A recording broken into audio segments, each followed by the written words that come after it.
Я упала на Первом канале со сцены. Прям сильно. И подвернула ногу. Ну давай об этом по порядку.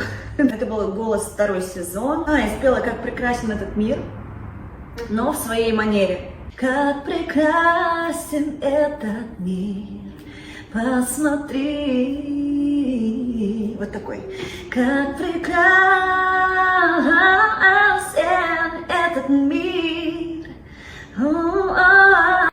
Вот в такой, короче, манере. Ну что же вы наделали? Ну что же вы исковеркали эту песню? Вы такая красивая. Со сцены. Я, значит, спускаюсь одной ногой, и у меня каблук вот так вот уходит. А каблуки высокие, сценические. И я вот просто падаю просто таким грохотом. В это время комната, где мама с Нагиевым стоит. Нету такого кадра, как я падаю, прям как я падаю. Есть только кадр грохота.